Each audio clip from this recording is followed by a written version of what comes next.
Hello everyone, good morning সবাইকে। সুজাতা লাইফস্টাইলে অনেক অনেক স্বাগত। তো তোমরা কেমন আছো? আশা করি তোমরা খুব ভালো আছো। আজকে তোমাদের কাছে একটা সুন্দর ভিডিও নিয়ে এসেছি। বাঙালির 12 মাসে 13 পার্বণের মধ্যে ঠিক আরেকটি পার্বণ হচ্ছে সরস্বতী পুজো। হ্যাঁ বন্ধুরা, ফাল্গুন মাসে বসন্তী পঞ্চমীর দিন শ্রী শ্রী সরস্বতী পুজো আমাদের হয়েছে। সবাই জানো বাঙালির ঘরে ঘরে মানুষরা সরস্বতী পুজো করেছে, এবং সরস্বতী পুজো কিভাবে আয়োজন হয়েছে না হয়েছে সবাই দেখছি ব্লগ ভিডিও করেছে। আমিও তারই মধ্যে একটা ছোট্ট করে ব্লগ ভিডিও করে নিলাম। তো দেখো, আগের দিন আমাদের ঠাকুরের আয়োজন করছে মা, পিসি, এরা সবাই মিলে করছে। পিসি গাঁদা ফুলগুলো নিয়ে এসছে, ফুলের মালা তৈরি করছিল। করার পরে এখানে মা সরস্বতীকে আলপনা দিয়ে মা সরস্বতীকে বসালো। এই ঠাকুরটা 50 বছর ধরে আমাদের বাড়িতে পুজো করা হয়। আগে এই ঠাকুরটা আমার ঠাকুমা পুজো করতো। ঠাকুমা মরে যাওয়ার পরে ঠিক সেভাবেই আমার মা এবং পিসি বাড়ির সকলে মিলে এই পুজোটা করে। হয়তো ঠাকুমার মতো খুব সুটনো করে ভালো করে সুন্দর করে হয়তো সাজানো বা করা হয় না, কিন্তু যতটুকু পারা যায় ততটুকুই মা সরস্বতীর এইভাবে আরাধনা আমরা করি। আর পাশে রয়েছে শিলের যেহেতু ষষ্ঠী পুজো হবে, শীতলা ষষ্ঠী, তাই পাশে শিল রেখেছিল। পরে ওটাকে হলুদ কাপড় দিয়ে মুড়ে দেওয়া হবে।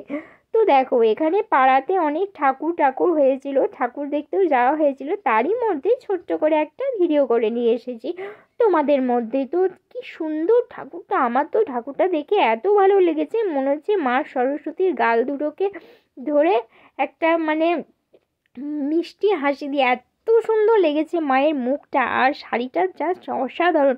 মাকে তো শাড়িটা পরে মনে হচ্ছে যেন চেনা যায় না মা সরস্বতী, এত সুন্দর লাগছে। আমি মুগ্ধ হয়ে গেছি এই ঠাকুরের মুখটা দেখে। সব ঠাকুরই মুখটা খুব সুন্দর হয়েছিল, কিন্তু এই ঠাকুরের মুখটা দেখে আমি জাস্ট মুগ্ধ হয়ে গেছিলাম।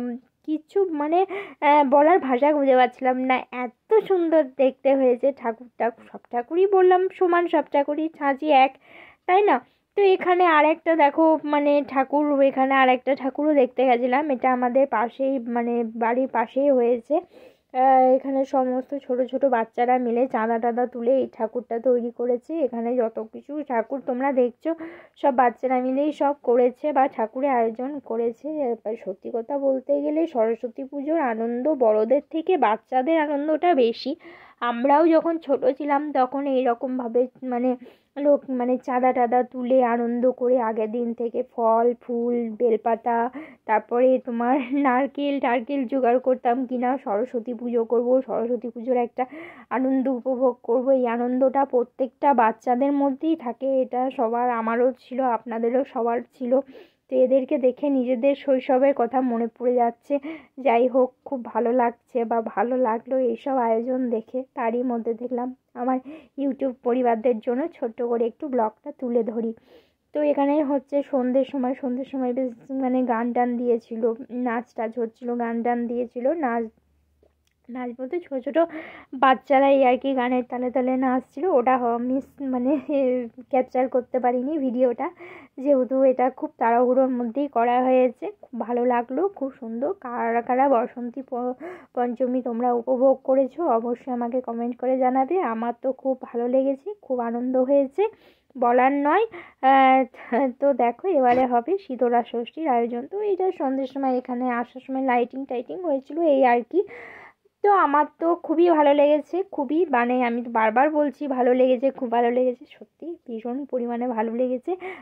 সরস্বতী পুজো হচ্ছে একটা ভালোবাসার দিন, ভালোবাসার দিবস। এবার তো 14ই ফেব্রুয়ারি ভ্যালেন্টাইন্স ডে দিন সরস্বতী পুজো হয়েছিল, দুটোরই ভালোবাসার দিন। তো দেখো, এবারে শীতলা ষষ্ঠীর আয়োজন।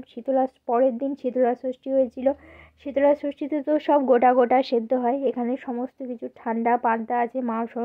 আমাদের আবার বাবার বাড়ি আমার বাবার বাড়ির নিয়ম হচ্ছে তোমার মা কি যেন বলে, ষষ্ঠীকে মাছ দেওয়া হয়, তাই জন্য এখানে মাছের আইটেম ছিল। এখানে ছোট ছোট খরচা পুঁটি মাছ ছিল, ওগুলোকে টক করা হয়েছিল। কি কি মেনু ছিল দেখো: পান্তা ভাত, পেঁয়াজ কলি আলু ভাজা, গোটা সিদ্ধ, ছাতু মাখা, আর ছিল তোমার ঝরঝরে করে আলু পোস্ত। এই ছিল পান্তা ভাতের মেনু। খেতে জাস্ট অসাধারণ লেগেছিল, মনে হয় যেন কতদিন পান্তা ভাতে কাঁচা তেল, কাঁচা পেঁয়াজ, লঙ্কা জাস্ট জমে গেছিলো খাবারটা। এই ছিল আমার আজকের ব্লগটা। Bye bye.